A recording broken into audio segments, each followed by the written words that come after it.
Praise lord. హల్లెలూయా, హల్లెలూయా. క్రీస్తునందు ప్రియమైన దేవుని పిల్లలారా, ఈ సంవత్సరానికి ఇది ఎన్నో వారం? చివరి ఆదివారం. ఆదివారాలు సంవత్సరానికి ఎన్ని ఉంటాయి? 52 ఉంటాయి. ఎన్ని ఉంటాయి? ఈ సంవత్సరంలో ఇది చివరి 52వ ఆదివారం. మనం ఇంకొక ఆదివారం చూడాలంటే కొత్త సంవత్సరమే మనకి ఆదివారం మనం చూస్తాం, కానీ ఈ సంవత్సరానికి ఇదైతే ఆఖరి ఆదివారం. ఈ యొక్క సందర్భంలో ఈ సంవత్సరానికి ఇది చివరి ఆదివారం కాబట్టి దేవుడు మన అందరినీ చల్లగా కాచి కాపాడి ఉన్నాడు. అందుని బట్టి దేవుని స్తోత్రం చెల్లిస్తాం. హల్లెలూయా, హల్లెలూయా. క్రీస్తునందు ప్రియమైన దేవుని పిల్లలారా, దేవుడు మనం కాపాడుతున్న కొలది దేవుడు మనము ఏం చెల్లించాలి? కృతజ్ఞతలు ఆయనకు మనము చెల్లించవాలనే ఉన్నాం. ఈ సమయంలో మరి మనం ప్రార్థన చేసుకొని ఈ యొక్క కార్యక్రమాన్ని మనం ప్రార్థనతో ప్రారంభించుకుందాం. అందుకు తలవచ్చినట్లయితే ప్రార్థన చేసుకొని ఈ యొక్క కోటాన్ని మనం ప్రార్థనతో ప్రారంభించుకుందాం. స్తోత్రం, స్తోత్రం, స్తోత్రం, స్తోత్రం. పరిశుద్ధుడైన తండ్రి, నీ ఘనమైన నామమునకై స్తోత్రం. అబ్రహాము, ఇస్సాకు, యాకోబుల దేవా, మీ మాతో ఉన్నందుకు వందనాలు, కృతజ్ఞతలు తండ్రి. ఈ సమయంలో నీ ప్రజలతో మీరు మాట్లాడమని యేసయ్య నామములో అడుగుతున్నాం తండ్రి, ఆమేన్. క్రీస్తునందు ప్రియమైన దేవుని పిల్లలారా, దేవుడు మనందరినీ చల్లగా కాచి కాపాడి ఉన్నాడు కాబట్టి ఈరోజు కృతజ్ఞతగా దేవుని సన్నిధిలో మనము నిలిచి ఉన్నాం. దేవుడు మనకి ఆయుష్ను, ఆరోగ్యమును అన్నీ ఇచ్చాడు. కానీ మనం దేవునికి తిరిగి ఏమి ఇవ్వాలి? ఆయన సన్నిధిలో మనము ఆయనకి థ్యాంక్స్ మనము చెప్పాలి. ఈ యొక్క వేద భాగము, ఈ సందర్భానుసారమైన వాక్యాన్ని ఇప్పుడు మనం ధ్యానం చేసుకుంటున్నాము. మొదటి దశలోకి రాసిన పత్రిక 5వ అధ్యాయము మనం 16 నుంచి చూసినట్లయితే ఇక్కడ ఈ విధంగా రాయబడి ఉన్నది. మొదటి దశలోకి రాసిన పత్రిక 5వ అధ్యాయము 16వ వచనంలో, ప్రతి విషయమునందును కృతజ్ఞతాస్తుతులు చెల్లించుడి, ఇలాగ చేయుట యేసుక్రీస్తునందు మీ విషయములో దేవుని చిత్తము. అర్థమవుతుందా? దేవునికి మనం ఏం చెల్లించాలంట? కృతజ్ఞతలు చెల్లించాలి. కానీ మనం దేవునికి కృతజ్ఞతలు చెల్లిస్తామా? నేనైతే ఉదయకాలం లేవగానే దేవునికి థ్యాంక్స్ చెప్తాను. అలవాటు ఎంతమందికి ఉన్నది? అబద్ధాలకు చేయకుండా 1, 2, 3, 4 మంది మిగతావాళ్ళ పరిస్థితి. ఇక నుంచి మీరు కృతజ్ఞతలు చెల్లించాలి. మీరు కానీ లోకంలో చూసినట్లయితే ఎందరో యాక్సిడెంట్లు చనిపోయే వాళ్ళు ఉన్నారు, ఎందరో హార్ట్ అటాకులతో నిద్రలో చనిపోయే వాళ్ళు ఉన్నారు, ఎందరో మనసు లేకుండా చనిపోయే వాళ్ళు ఉన్నారు. కానీ ఈరోజు మనం అందరం సజీవంగా ఉండి దేవుని సన్నిధిలో మనము ఏం చేస్తున్నాము? ప్రశాంతంగా ఆయన సన్నిధిలో మనము ఆయన్ని ఆరాధించుకుంటూ ఉన్నాం. హల్లెలూయా. ఈ లోకంలో మానవ జాతి ఎలాంటి జాతి? నేను చెప్పన, కృతజ్ఞత లేని జాతి. రాసి పెట్టుకుంది, మానవ జాతి కృతజ్ఞత లేని జాతి. పక్షులు ఏకువజాము లేచినప్పుడు దేవునికి ఏం చేస్తాయంట?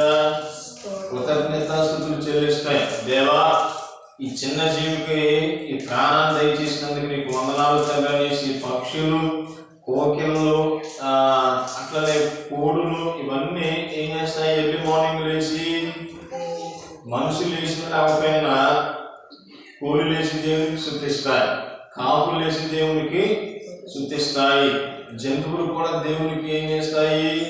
స్తుతులు చెల్లిస్తాయి. వాటి వాటి భాష ప్రకారము దేవునికి అవి ఏం చెల్లిస్తాయి? కృతజ్ఞతలు చెల్లిస్తాయి. అసలు మానవుని దేవుడు ఎందుకు సృష్టించాడంటే ఆయనకి స్తుతులు చెల్లించడానికే మానవుని సృష్టించాడు. నరుల మూలమున నేను స్తుతినందగిన వాడిని ఆయన సెలవిస్తున్నాడు. చంటి పిల్లల స్తుతుల మూలమున నేను ఒక దుర్గాన్ని స్థాపిస్తాననేసి కీర్తనలు 8వ అధ్యాయంలో మనకి సెలవిస్తాడు. ప్రియమైన దేవుని బిడ్డలారా, కానీ మానవుడు ఎందుకని దేవునికి కృతజ్ఞతుడిగా లేకుండా పోతున్నాడంటే మానవుడు ఎలాంటి వాడు? కృతజ్ఞత లేని స్వభావి. యేసయ్య 10 మంది కుష్టి రోగులను స్వస్థపరిస్తే 9 మంది వెళ్ళిపోయారు, కానీ తిరిగి ఒక్కడే వచ్చి దేవునికి ఏం చెప్పాడు? కృతజ్ఞతలు చెల్లించాడు. కానీ మిగిలిన 9 మంది ఎక్కడికి వెళ్ళిపోయారు? యాజకుని కనపరుచుకోవడానికి వెళ్ళిపోయారు, కానీ అక్కడ స్వస్థపరిచిన వాడిని మాత్రం మర్చిపోయి వెళ్ళిపోయారు. ఈ లోకంలో ప్రస్తుతానికి మనం చూసినట్లయితే మానవులు మనవుడికి అవసరాలకి వాడుకుంటారు, తర్వాత మనం ఏం చేస్తారు? వదిలేస్తారు. నా జీవితంలో నేను ఎంతమందిని చూశాను, కృతజ్ఞత లేని వాడిని ఎంతమందిని చూశాను. ఎందుకంటే నేను వాటిని అనుభవించే నేను ఈరోజు ఇక్కడ నిలబడ్డాను. అయితే ప్రియమైన దేవుని ద్వారా దేవుడు మానవుని ఎందుకు సృష్టించాలనుకున్నారంటే నరుల స్థుతుల మూలమున నేను ఆరాధించబడాలి. దేవుడి భూమి ఆకాశములను కలజేయ మునుపు దేవుడు ఆయన మహిమమయ మండల సింహాసనం మీద ఆసీనుడై ఉండేవాడు. 7 ఆకాశముల పైగా ఆయన ఉండేవాడు. దేవదూతల కంటే పైవాడు గాను, రాజులకు రాజు, ప్రభువులకు ప్రభువుగా ఆయన ఉండి ఆ సింహాసన శీలుడగు ప్రభువు దేవదూతలతో కెరూబులతో నిత్యము పొగడచుండబడే దేవుడు అంట ఆయన. హల్లెలూయా. అయితే దేవుని యొక్క మనసులోని మాట బయటికి వెల్లడిపరిచినప్పుడు మొదటిగా దేవుడు ఒంటరిగా ఉన్నాడు. ఎట్లా ఉన్నాడు? ఒంటరిగా ఉన్నాడు. కుమారుని కలగజేశాడు, పరిశుద్ధాత్మ దేవుణ్ణి కలగజేశాడు. ఆ తర్వాత ఆ సృష్టికర్త దేవుడు దేవదూతలు కలుగురుగా కానీ అవి కలగజేయబడ్డాయి. ఆ దేవదూతల్లో కొన్ని శాఖలుగా విభజించాడు.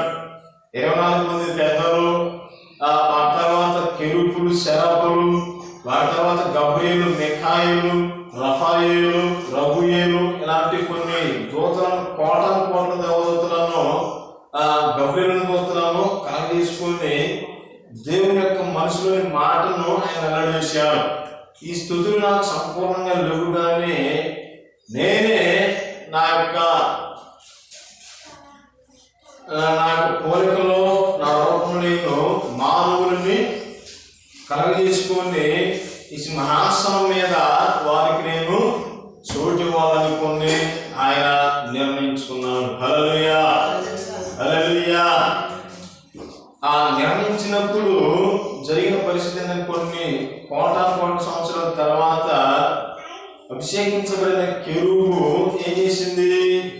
ఈ సింహాసనం అనేది ఎన్ని కోట్ల సంవత్సరాల మనము కదా ఆరాధిస్తున్న దేవుణ్ణి, దాన్ని అధిష్టానించాలంటే అది మనకే చెందుతుంది, కానీ ఎక్కడో మానవునికి ఎందుకు ఇవ్వాలి అనేసి ఆ దేవదూతలన్నిటినీ సమూహం తీసుకొని దేవుని మీద పోరాటం చేయడానికి దేవుని సింహాసనం దింపి మనమే రాజులుగా ఉండాలనేసి అవి నిర్ణయించుకున్నది.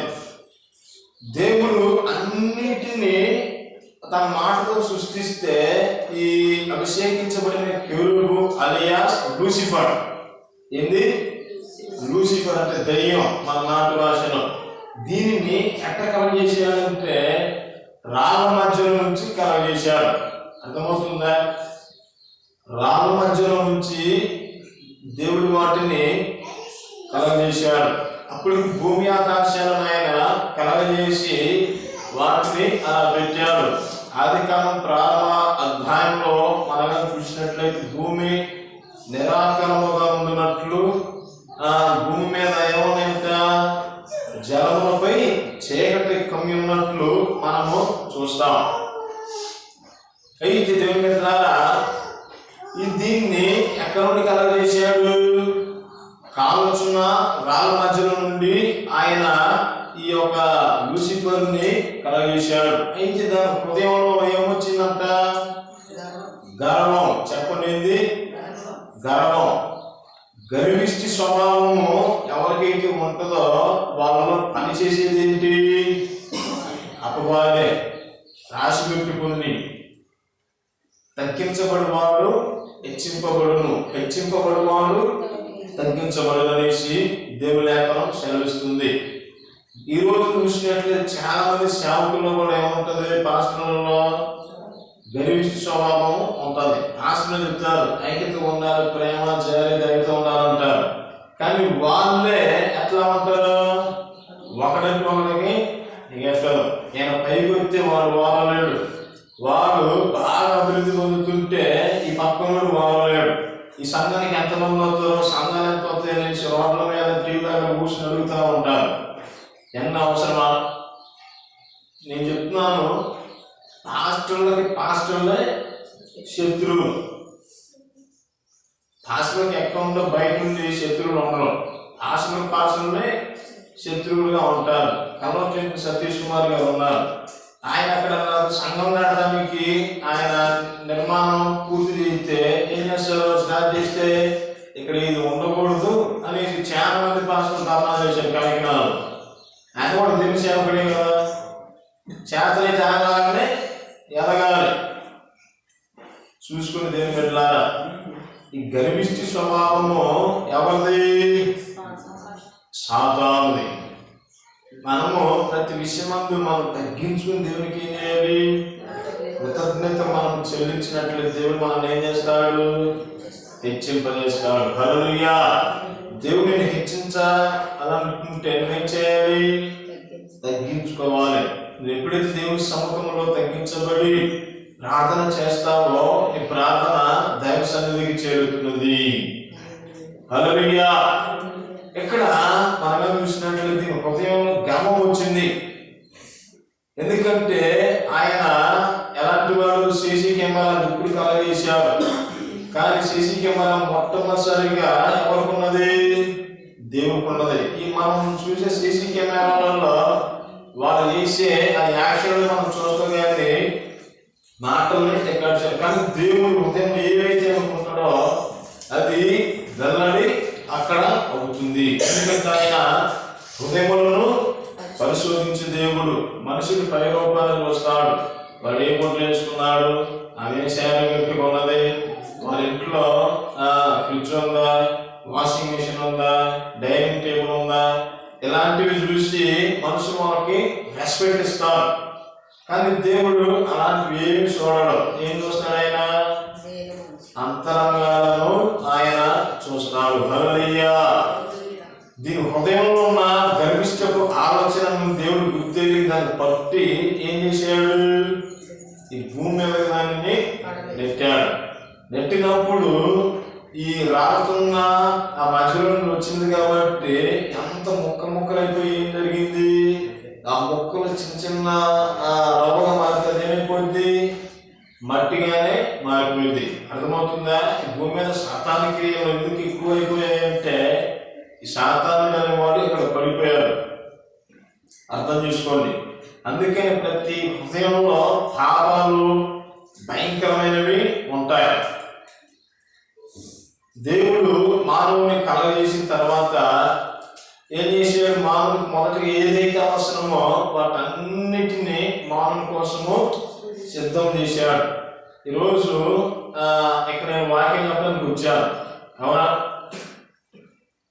డైరెక్ట్గా వచ్చి చెప్పగలనా? ముందు ముందుగానే ఏం చేస్తాం మనము?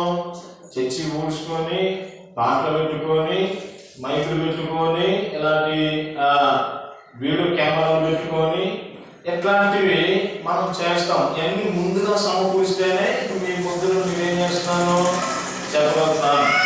ఈ వాక్యం మీరు చెప్తున్నానంటే ఇప్పుడే చెప్తున్నానా? దాన్ని మేమేం చేయాలి? ముందుగానే ప్రిపేర్ చేయాలి. అట్టనే మానవుల కోసం ఏదైతే అవసరం అన్నింటినీ ముందుగానే దేవుడు ఏం చేశాడు? ఆకాశాన్ని కలగజేశాడు, భూమిని కలగజేశాడు, భూమి మీద సముద్రాలను ఆయన కలగజేశాడు.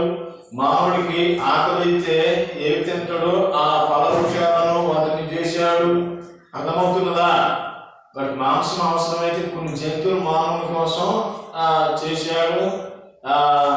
మానవుడికి ఏదైతే అవసరమో వాటన్నిటినీ కలిగించిన తర్వాత ఆఖరి దినాన్ని మానవుడిని కలిగేసి ఉన్నాడు. హల్లెలూయా! అర్థమవుతున్నదా? అయితే ప్రియమైన దేవుని బిడ్డలారా, ఈ భూమి మీద సాతానుడు ఎలా ప్రవేశించాడన్న దానిని మనగా చూసినట్లయితే, సాతానుడు అనేవాడు దేవుని కాలం నుంచి వాడు ఉన్నవాడు. సాతాను వయసు ఎంత అంటే దేవునికి ఎంత వయసు వాడికి కూడా అంతే వయసు. కానీ ఇంత పెద్ద సాతానుని దేవుడు ఏం చేశాడు? పడగొట్టి ఈ సాతాను జయించే అధికారం దేవుడు మనకి ఇచ్చి ఉన్నాడు. హల్లెలూయా! లోకంలో ఏ నామంలో చెప్పినా సరే సాతాను పోదు. కానీ ఎప్పుడైతే ప్రభువైన యేసు క్రీస్తు నామాన్ని ఉచ్చరించినప్పుడు దయ్యపు శక్తులు ఏమైపోతాయి? కాలు బూడిదైపోతాయి. హల్లెలూయా! నేను ఎంతో మందికి ప్రార్థన చేసినప్పుడు దయ్యాలు కేకలు పెట్టి పోయిన రోజులు ఉన్నాయి. ఒకసారి సమాధానపేటలో వాక్యం చెప్తుంటే ఒక అమ్మ కేకలు పెట్టి తెలిసింది. నెత్తిని చేయబెట్టి ప్రార్థన దప్పలను పడిపోయింది. ఎందుకంటే చెప్పినప్పుడు నీ యాక దేవదూతలు నేను చూశాను, ఆ పొర తప్పుకోలేక నాలో నేను నిలిపింది అనేసి ఆవిడ చెప్పింది. ముట్టుకుల్లో అలానే వాక్యం చెప్పినప్పుడు ఒక ఆవిడంతే అరుసుకుంటూ కింద పడిపోయింది. పరిశుద్ధాత్మ శక్తి మనలో ఉన్నప్పుడు మనం ఏమవుతాము? శక్తివంతులుగా అవుతాము. హల్లెలూయా! ఎలాంటి పవశక్తి అనుకునే నాకే కాదు, మీకు కూడా దేవుడు ఏం చేయగలడు? అనుగ్రహించగలడు. కానీ నేను ప్రార్థించే పోత మీరు ఎందుకు చేస్తే పోవట్లేదంటే మీరేం లేదు, విశ్వాసం లేదు. ఈ విశ్వాసం వాళ్ళని దేవుని సన్నిధిలో కానీ ప్రార్థన చేసుకున్నట్లయితే దేవుడు కూడా మీకు వాటిని అనుగ్రహిస్తాడు. హల్లెలూయా!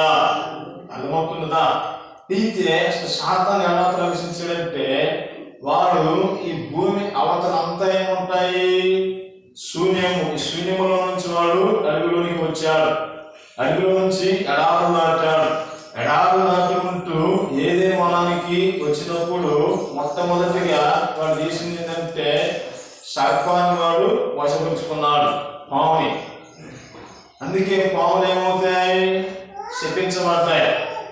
మీరు ఏ జంతువులు చూసినా సరే కొంచెం కనికరం చూపిస్తారు, కానీ పాములు కూడా కనికరం చూపిస్తాడా? ఊమలు కూడా కనికరం. నేనైతే బండరాలు కర్రలు చంపేస్తాను. ఒకసారి మా ఇంటి ఒక పాము వస్తే కర్ర తీసుకుని చంపేశాను. అట్లా ఎన్నో పాములు లేపేశాను. యేసురక్తమే జయం. అది అనేవి సాతానులు అన్నమాట. సాతానులకి అవి సంకేతాలు. భూమి మీద కనబడే జీవి సాతాను రూపంలో ఏంటంటే ఒక పామే. హల్లెలూయా! ఇవన్నీ నాశనములు కనుక ఆమె. అయితే ప్రియమైన దేవుని బిడ్డలారా, ఈ భూమి మీద మనకు కంటికి కనిపించిన కొన్ని రహస్య జీవులు ఉన్నాయి. మన బైబిల్లో ప్రస్తావించిన కొన్ని జీవులు ఉన్నాయి. కొన్ని రహస్యపు వ్యవస్థ అనేది ఉన్నది, సూక్ష్మ వ్యవస్థ. అందుకనే ఈ సూక్ష్మ వ్యవస్థలో సాతానుడు ఈ పడిపోయిన దూతలన్నింటిని వాడు ఏం చేస్తాడు? ఏ ఇంటిని నాశనం చేద్దామా, ఏ కుటుంబం స్విచ్ పెడదామా, ఏ భర్త భార్య మధ్యలో గొడవ పెడదామనేసి వాడు ఏం చేస్తాడు? దినమంతా సంచరిస్తూ ఉంటాడు. యోబు గ్రంథంలో మనగా దేవుని సభ జరుగుతున్నప్పుడు సాతానుడు ఆ సభకి అటెండ్ అవుతాడు. ఏం సాతానా, ఎలా వచ్చావు ఈ సంగతి అంటే, ఏమి భూమి మీద అటు ఇటు తిరుగుతున్నాను, ఎవరిని పట్టుకుందామంటే అందరూ నా ఫ్యాన్స్ ఉన్నారు కానీ నీ ఫ్యాన్స్ అన్నోళ్ళు ఎవరు నాకు కనపడట్లేదు, వాళ్ళని పట్టుకుందామంటే అని చెప్పగానే, ఎందుకు లేడు, ఉన్నాడు భూమి మీద, యోగు ఉన్నాడు, యోగు యథార్థవంతుడు, న్యాయవంతుడు, నీతి కలిగిన వాడు అనేసి ఆయన గురించి ఎవరు సెలవిచ్చారు? దేవుడే సెలవిచ్చారు. హల్లెలూయా. ఈరోజు మనం దేవుని ఎంత నుండి మనం ఏం పొందుకోవాలి? గొప్పలో పేరు ప్రఖ్యాత పొందుకోవాలి కానీ మనుషుల కోసం మనము పేరు ప్రఖ్యాతలో పొందుకోకూడదు. ఈరోజు చాలా మంది మేము అన్నదానం చేస్తున్నాం, వస్త్రదానం చేస్తున్నాం, పేదలకు శైలెత్తనం వేసి పంచుతారు. అవంతా వాళ్ళకి ఇష్టమై పంచుతున్నారా? ఎందుకని పంచుతున్నారు? పంచటం మంచిదే, కానీ ఆ అంతరంలో ఉన్న ఆ దురాశ పేరు ప్రఖ్యాతల కోసం రావాలి. నీ కుడి చేతితో వచ్చినది నీ ఎడమ చేతికి తెలియకూడదని యేసు ప్రభు చెప్పాడు. కొన్ని సంఘాలలో ఏం చేస్తారంటే 20 రూపాయలు ఇచ్చినా కానీ దేవుని కృతజ్ఞత చెల్లించాలి, అది పేరు చెప్పాలంట. అవసరమా 20 రూపాయలు కూడా? దేవుడు అంత చీపా? మళ్ళీ అదేమో అడిగితే యేసు ప్రభు పేదవాళ్ళు 2 కాసులు చెప్పలేదా అనేసి తిరిగి మనకి క్వశ్చన్ వేస్తారు. పేదవాళ్ళు ఏం చేసిందండి? తనకు కలిగినది అంతా ఆ 2 కాసులే. ఆ ఉన్న 2 కాసులు కూడా దేవునికి ఏం చేసింది? సమర్పించింది. ఓకే, మరి ధనవంతులు ఉన్నారు కదా, కోట్లు లక్షలు ఉంటాయి, ఆ లక్షలంతా సమర్పిస్తే వీళ్ళు కూడా దేవుడు మెచ్చుకునేవాడు. అర్థమవుతుందా లాజిక్? ప్రేమైన దేవుని బిడ్డలారా, ఇలాంటి వారు ఉంటారు. ఈ అపవాదం వచ్చి ఏం చేసింది? హవమును మోసపరిచింది. స్త్రీలు బలహీనమైన ఘట్టాలు. స్త్రీలు ప్రేమిస్తే వాళ్ళంత ప్రేమ ఎవరికి? ఆ ప్రేమ రూపంలో. పాపం వస్తే వాళ్ళకు భూమి మీద ఎవరు ఉండరు. మీరందరూ మంచోళ్ళు. యేసురక్తమే జై. ప్రేమైన దేవుని బిడ్డలారా, హవముని వారు మోసపరిచి ఏం చేశాడు? మోసం చేసి దేవుడు ఏ పండు అయితే తినొద్దో ఆ పండుని తినిపెట్టాడు. ఆవిడ తింటమే కాదు, తన భర్త కూడా తినిపెట్టింది. ఏం చేసింది? తింటవా తినవా, తింటవా తినవా. 100 సంవత్సరాలు బాగానే ఉన్నారు. అది ఎప్పుడైతే తినగానే ఆవిడకి కడుపు నొప్పి రావడం స్టార్ట్ అయింది, వాంతులు కావడం స్టార్ట్ అయింది. ఏదేమో వనాన్ని ఆదాము సేదపరుచుకుని వచ్చి ఏమైందంటే, ఏమైంది? దేవుడు ఏదైతే వద్దన్న ఫలాన్ని తినేసాము, ఇప్పుడు ఎందుకు నా పరిస్థితి అంటే, ఓసి ఎందుకు ఈ పని చేసేవంటే, ఇంకేముంది, నువ్వు హ్యాపీగా ఉంటావుగా ఉంది. అదేంటి నువ్వు పోతే నేను ఎక్కడ హ్యాపీగా ఉంటాను అంటే, నేను సత్యం వద్దాను తీసుకుంటాం అనేసి జుట్టు ముందు కూర్చుకొని ఇంకా ఏమన్నా ప్రారంభించింది. ఈ భూమి మీద నువ్వు నేనే కదా మాను, నీకు ఎవరున్నారు ఇక్కడ, ఎవరు చేసుకుంటానంటే ఏం లేదు. దేవుడు నీ పక్కటెంపుల నుండి నన్ను చేశాడన్నప్పుడు పాటల వాళ్ళు మేము చేసి, ఇంకా నీ పక్కటెంపులు చాలా ఎంపులు ఉన్నాయి, ఇంకొక ఎంపులు ఇంకొక చేస్తాను, నేను దత్తాగా అంటే నీ పొడి నేను భరించడం అయ్యి తీసుకుని అనేసి తినేసాడు. ఏమైపోయాడు? దేవుని మహిమను కోల్పోయాడు. అర్థమవుతుందా? దేవుడితో సమానుడైన మానవుడు ఏమైపోయాడు? పురుగు వలె మారిపోయాడు. అది తింటే నిత్యంగా నువ్వు చస్తావు అనేసి అన్నాడు. మరి వీళ్ళు ఏం చేశారు? ఇక్కడ తినేశారు. ఇంకప్పుడు ఇంకా వాళ్ళకున్న మహిమ కోల్పోయింది, వరిష్ట దిగంబరులుగా ఉన్నారు. అంజుల ఆకులను కట్టుకున్నప్పుడు ఏమైపోయింది? వారి శరీరం కెక్కరాగానే అవి ఇంటిపోవటం ప్రారంభమయ్యాయి. మొదటి సరుకులు తవ్వుకుంటున్నారు. నీ నుండి నేను ఎక్కడైపోయాను అన్నారు. లేదు, నేను తింటున్నప్పుడు మేము ఎక్కడికి వెళ్ళాను, నా దగ్గర ఉండొచ్చుగా అనేసి ఆవిడ వాళ్ళిద్దరి స్వప్నలో తిట్టుకోవటం, గొడవలు పెట్టుకోవటం మొదలైంది. అదా అవ్వ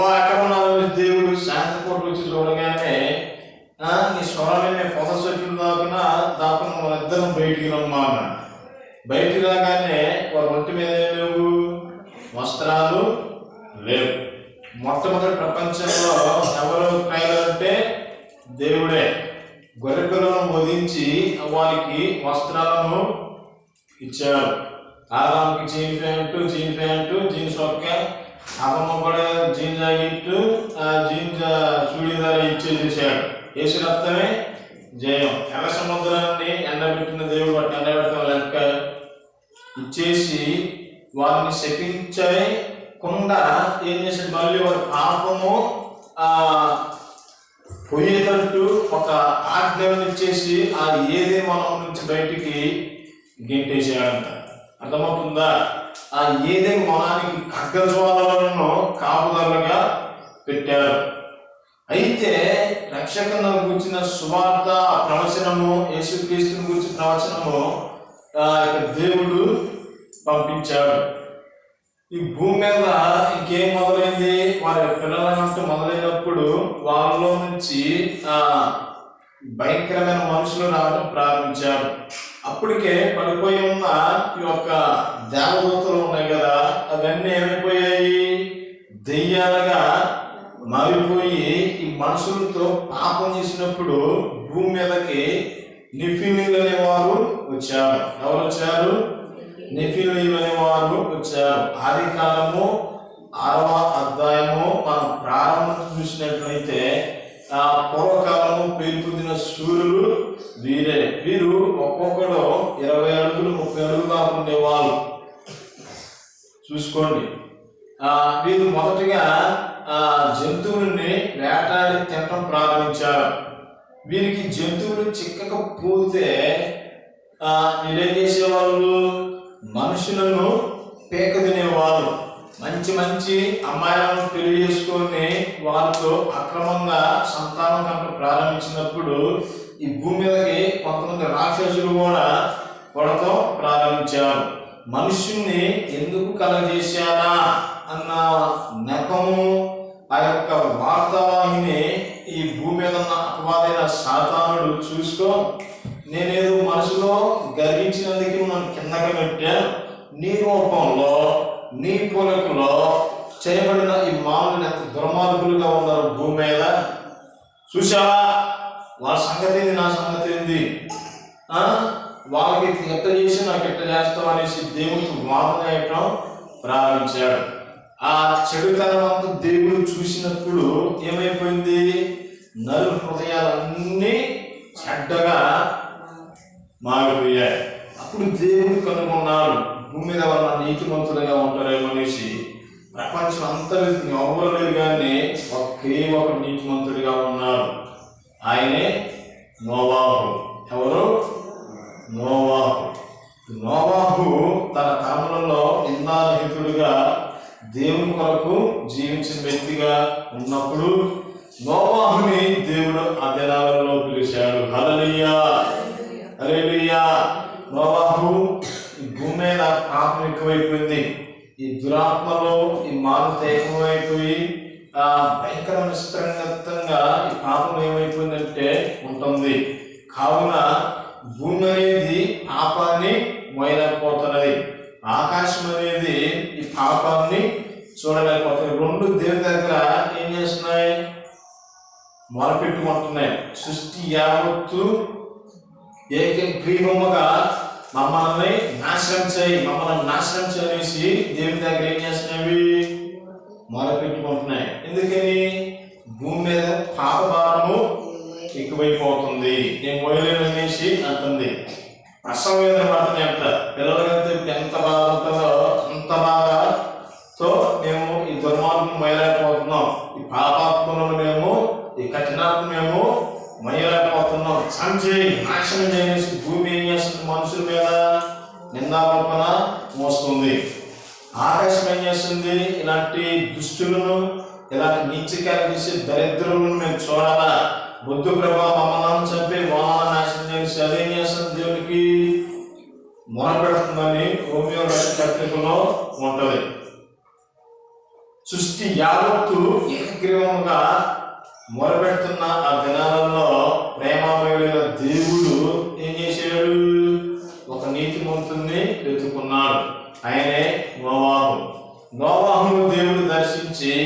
ఈ భూమి మీద ఉన్న సమస్త జీవులు నేను తీసివేయబోతున్నాను.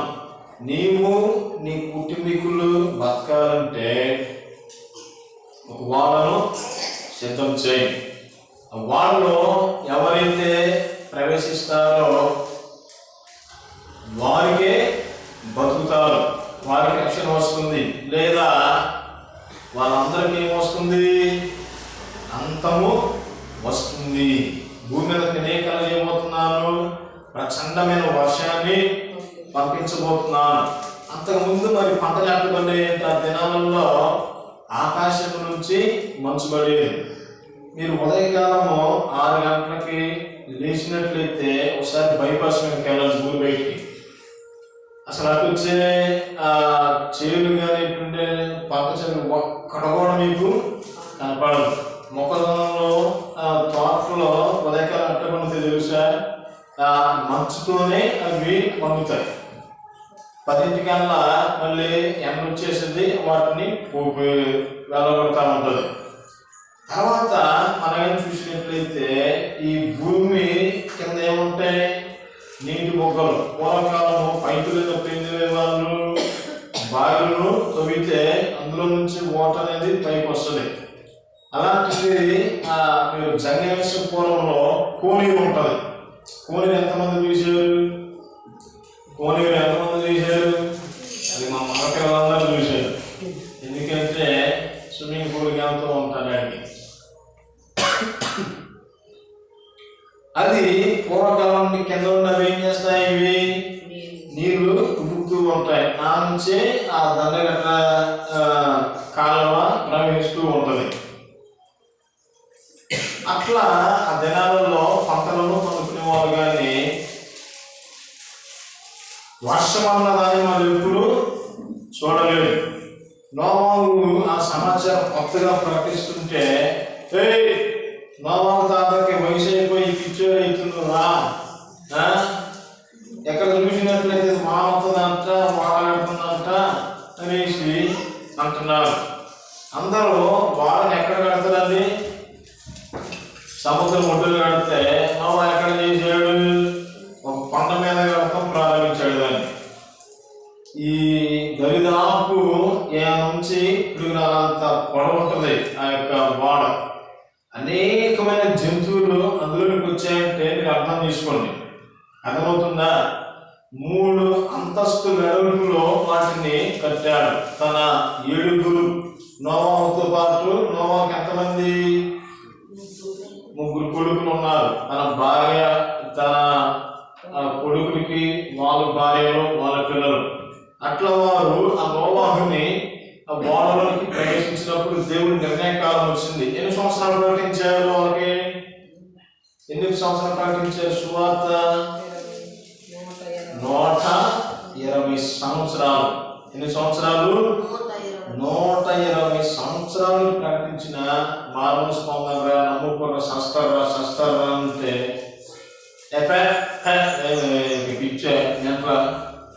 ఈరోజు కూడా సువార్త చెప్పినట్టు మాకు దేవుడు తెలుసు, దైవ దృష్టి మీద మనం చెప్పేది అనే వాళ్ళు ఉన్నారు.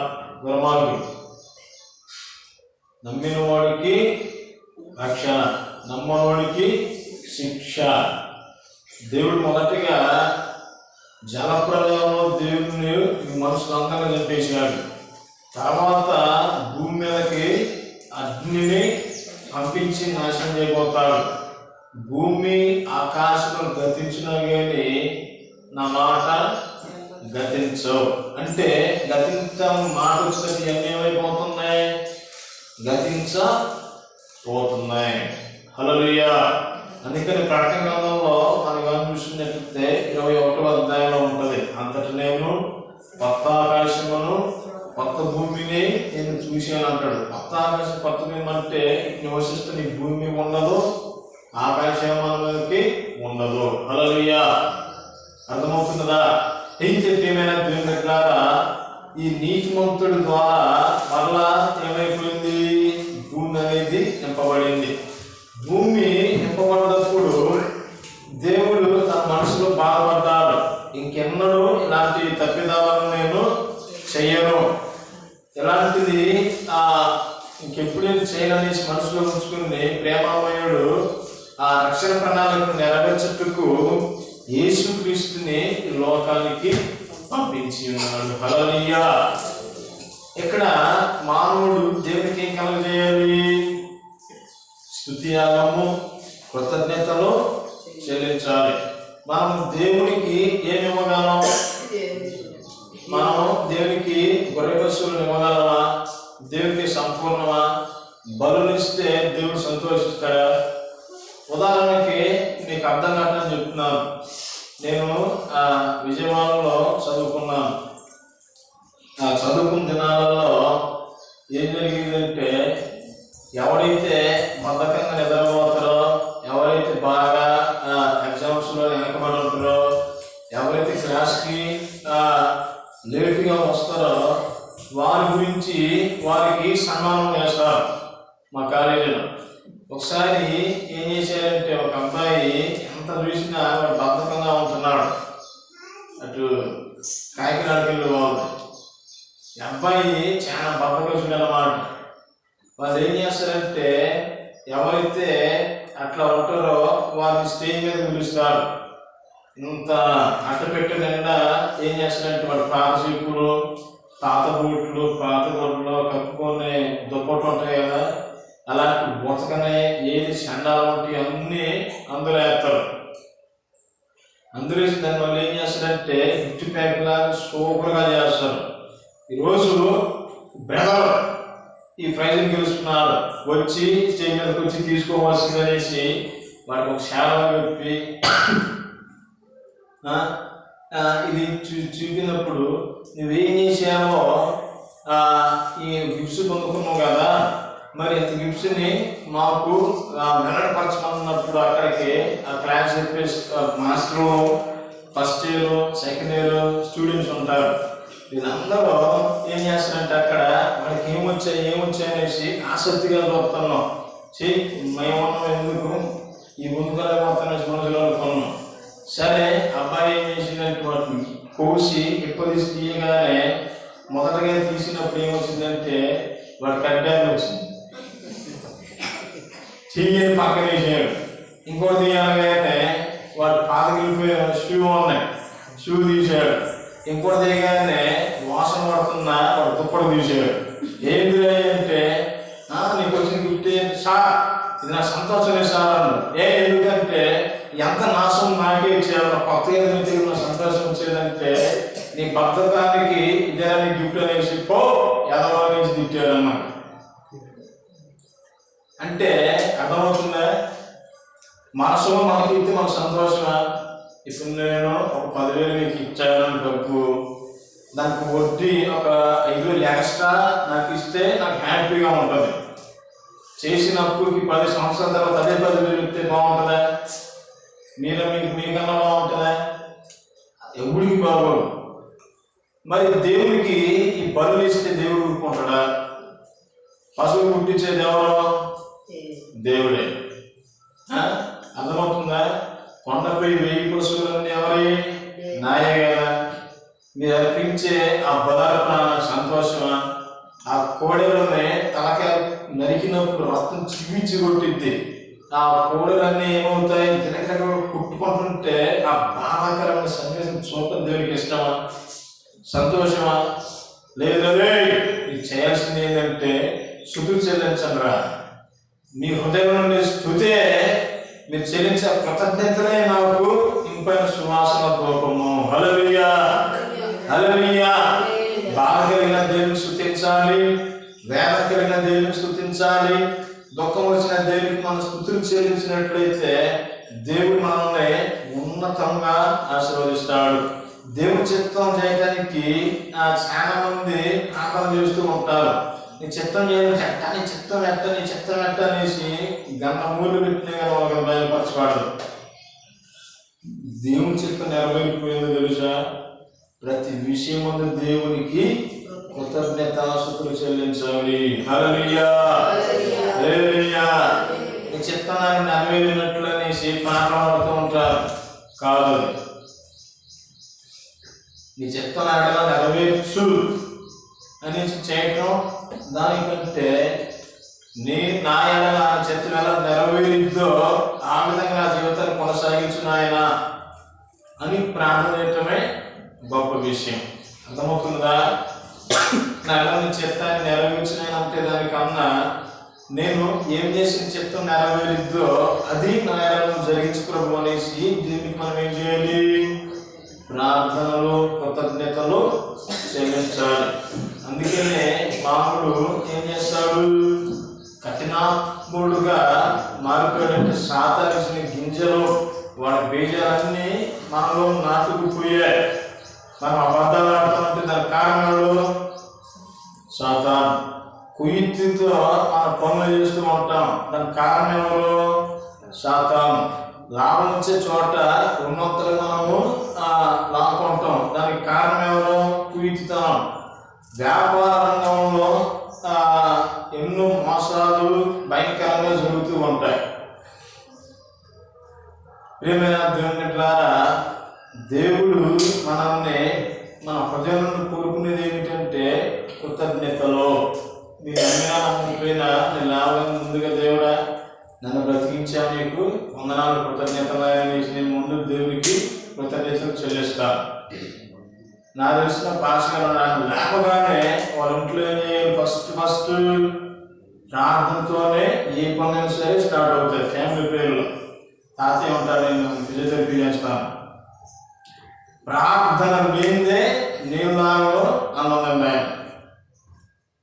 అట్లా ఉండాలి మన జీవితంలో కూడా. మరి ఈ సంవత్సరం అంతా ప్రారంభం నుంచి ఈ ఆదివారం వరకు ఆయన ఏం చేసాడు? మనల్ని కాపాడి సంరక్షించి ఉన్నారు. ప్రియమైన దేవుని ద్వారా దేవుని చేత ఎలా నెరవేరింది? మన ఎలా ప్రతి విషయంలో దేవునికి కృతజ్ఞత చెల్లించడమే దేవుని చిత్తం అనేసి ఇక్కడ ఉన్నది. మనము ఇలా చేయక యేసుక్రీస్తున్న విషయంలో దేవుని చిత్తము, దేవుని చిత్తం ఈ విధంగా ప్రతి విషయంలో దేవునికి థ్యాంక్స్ చెప్పినట్లయితే దేవుడిని ఏం చేస్తాడు? ఆశీర్వదిస్తాడు. ఉన్నతమైన స్థానాలను మిమ్మల్ని తీసుకుని వస్తాడు. ఎప్పుడు సమస్యల నుంచి మిమ్మల్ని విడిపిస్తాడు. మీ సోదరుల నుంచి మిమ్మల్ని విడిపిస్తాడు. రాబోయే 2026వ సంవత్సరంలో మిమ్మల్ని ఇంకా నూతన ఉత్తేజంతో నూతన ఆశీర్వాదాలతో దేవుడు మిమ్మల్ని నింపి మిమ్మల్ని ఇంకా నడిపిస్తాడు. అలా ఎందుకనే దావీదు మహారాజు అంటాడు, నా ప్రాణమా యెహోవాను సన్నిధించుము, నా అంతరంగంలో సమస్తమాని పరిశుద్ధ నామాన్ని సన్నిధించుము, నా ప్రాణం యెహోవాను సన్నిధించుము అనేసి ఆయన ప్రతి విషయంలో దేవునికి ఏం చేసేవాడు? కృతజ్ఞతలు చెల్లించేవాడు. వేలాది కోడని కల్పించిన అవి నీకు చాలా ప్రభువా, అందుకే తిరిగి నా హృదయంలో నుండి నీకు నేనేం చెల్లిస్తున్నాను? కృతజ్ఞతలు నీకు చెల్లిస్తున్నాను అనేసి దావీదు మహారాజు అంటాడు. తన జీవితంలో ఆయన రాజుగా ముందు ప్రతి విషయంలో ఆయన కృతజ్ఞత కలిగి ఉన్నాడు. దావీదు చేసిన ఒకటే ఒక పాపము, ఆ పాపము తప్పించినట్లు ఇంకెక్కడైనా పాపం చేసినట్లు ఆ చరిత్రలోనే లేదు. ఆ చేసిన పాపానికి ఆయన ఏడిసినప్పుడు బాధపడ్డప్పుడు పరుపు కూడా ఏమైపోయింది? తేలిపోయిందంట. అంటే అంతగా ఆయన లోతైన పశ్చాత్తాపం చెంది దేవుని కృతజ్ఞత కలిగి ఆయన ఉన్నాడు. ప్రియమైన దేవుని బిడ్డలారా, ఈరోజు నువ్వు కూడా అలాంటి కృతజ్ఞతల్లోనికి నువ్వు వచ్చినట్లయితే దావీదుని ఆశీర్వదించిన దేవుడు నిమ్మలను కూడా ఆయన ఆశీర్వదిస్తాడు. అటు కృపా దేవుడు మీ అందరికీ అనుగ్రహించునుగాక. ఆమేన్, ఆమేన్, ఆమేన్. హల్లెలూయా. ఈ సమయంలో మనం ప్రార్థన చేస్తున్నాం. పరిశుద్ధుడైన తండ్రి, నీ ఘనమైన నామానికి స్తోత్రం. అబ్రహాము ఇస్సాకు యాకోబుల దేవా, మీరు మాతో ఉన్నందుకు వందనాలు కృతజ్ఞతలు తండ్రి. ఎవరైతే నేను వాక్య సందేశం విన్నారో బిడ్డలందరూ మీరు దీవించండి. మీ కృప బాహుల్యత బిడ్డలకు వచ్చునుగా నటిస్తున్నాను. బిడ్డలకు నాయన వ్యతిరేకం కురిపించబడిన ఏ ఆయనకు వర్తనత నాయన జీవించి ఆశీర్వదించమని యేసయ్య నామములో అడుగుతున్నాం తండ్రి. ఆమేన్. హల్లెలూయా. సమయంలో మనం పాల్గొంటుగా